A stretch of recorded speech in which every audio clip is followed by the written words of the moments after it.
Something that's been on my mind for actually quite some time now is, damn, like, I kind of want to be like a completely new person. Something that I've been plotting recently, my level up, like a little bit. I've been plotting my revival, I've been plotting my renewing. I don't know. I feel like every few years, personally, this is a personal thing. I feel like every few years I have the need to like reinvent myself and kind of do things that like are hard and that feel hard. And so I figured like how do you do that? You know, what's the best way to do that? And there are a few things. But I feel like the one thing that I lean towards a lot, that I feel like a lot of us lean towards, is kind of like just that. And the thing is, I like have these braids in, so they're like so itchy kind of. And I'm like so lazy. Like honestly, I wanted to like donate all of this. But then I was kind of like, who am I kidding? That means I have to take out every single one of these braids, then cut my hair. Like, that just feels like a lot of work. So maybe you can call this lazy. I mean, you could call it really whatever you want to call it. But honestly, this isn't the only way to reinvent yourself. Is not just to cut all your hair off or, you know, dye your hair a completely different color. Although I feel like I low-key, high-key feel like it's a good method for reinvention. As you can see, like down here, I started taking the braids out and I was like, I don't think I can do this. But let's see how long. It's pretty long. This is like maybe I started growing it out in 2022. So this is 3 years of growth.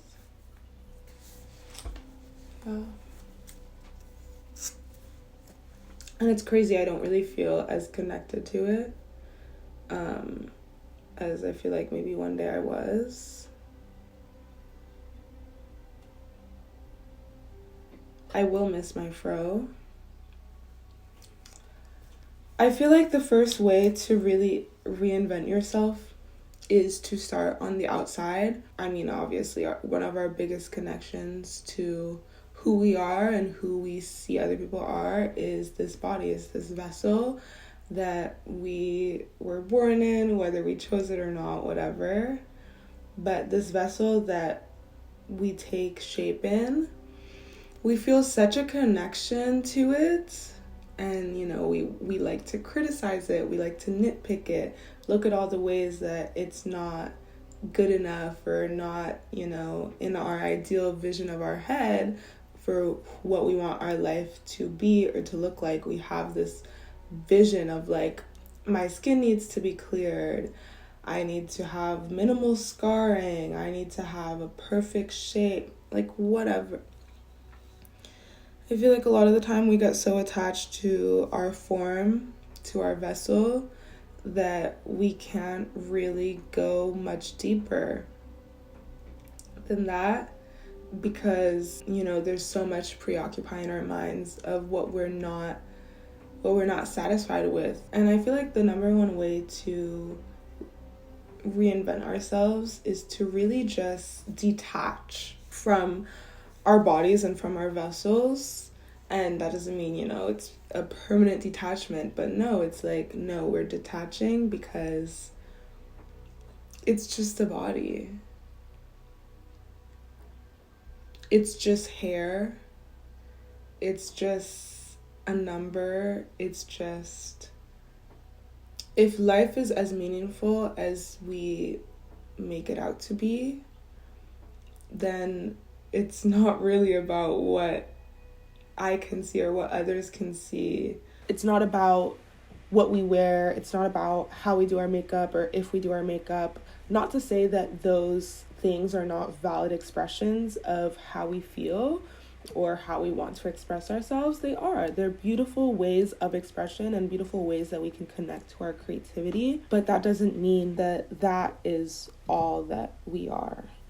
I think detaching from our bodies is one of the most powerful ways that we can kind of reconnect to our essence and who we are, like, as a spirit and as a soul.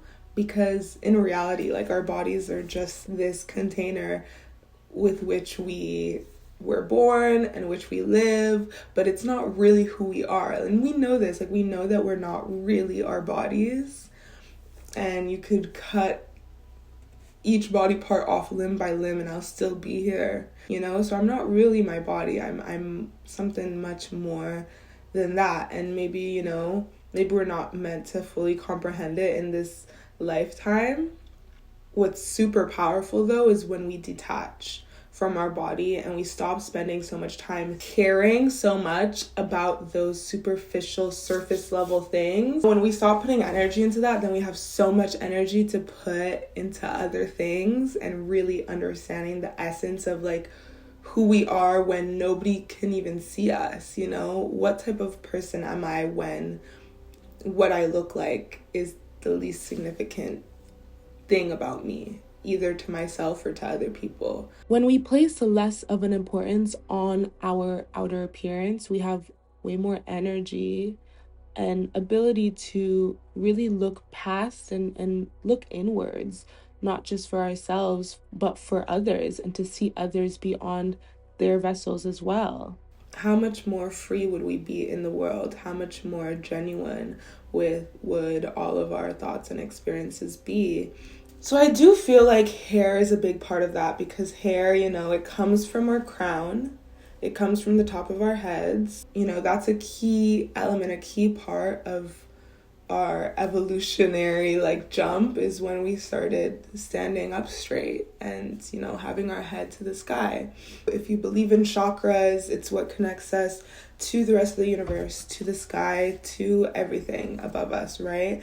Even when you're doing like cleansing or smudging or aura work, right? This is the part of our aura that we cleanse because this is the most sensitive space.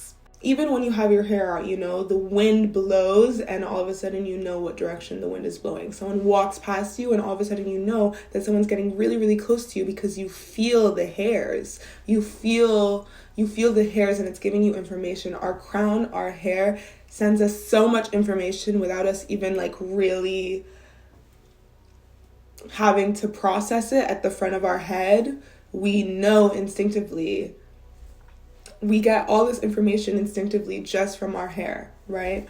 So it's a huge part, I think. We grow it ourselves, and we grow it for so long that it becomes a huge part of our identity. So, you know, if you really want to reinvent yourself, I like to chop it all off. The first time I cut my hair, like shaved my head, was in 2020, like a lot of the other queer people online, and it was amazing for me. I had no hair for like about 2 years, and then I grew it out in 2022. Yeah, honestly, having a lot of hair is like so tiring and draining, so I'm really happy. Like, I've been thinking about actually cutting it since December, and I really, really wanted to cut it like so much in December, but I don't know, something just told me to keep it just a little bit longer, and have like one last hairstyle, which is these braids, right? Because that is definitely something that I'm going to miss when I have no hair, is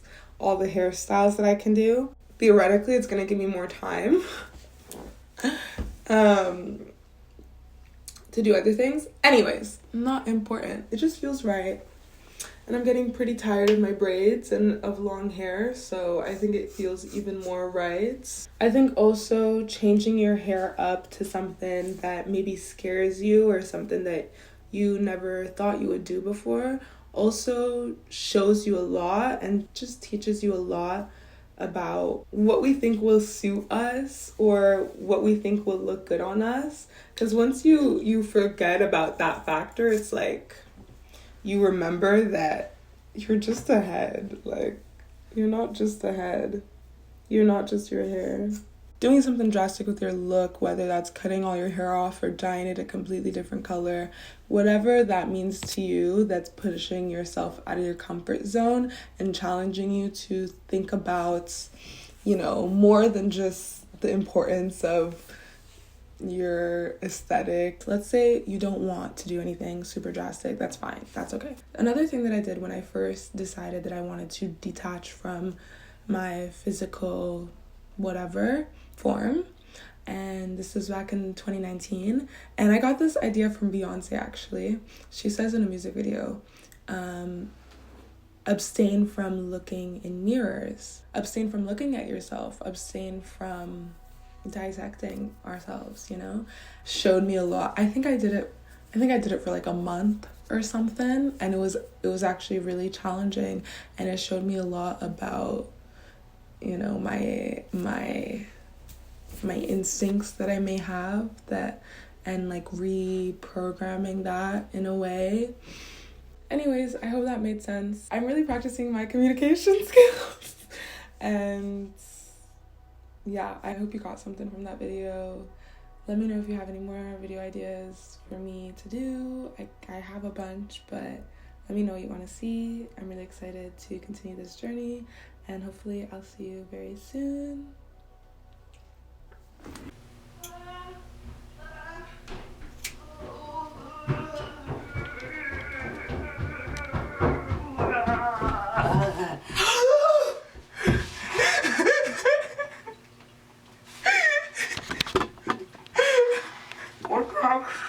You like it?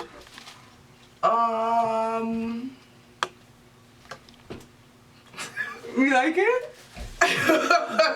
You know what? I'd fuck with it a little more if you, if the baby hairs is really throwing. You like It's the fact you ain't got nothing else going on but baby hair. I like it. You like it like this? Yeah. Oh my gosh. Because you said you like my baby hair. You're right. Yeah, you're right. Maybe you should like lace them. Well, yeah. It would add to the look. You're right. Right. Yeah. Oh my gosh. You like it like this? Yeah, I think it's cool. Right? Yeah, it's like, wait, this is like slab. Wait, right?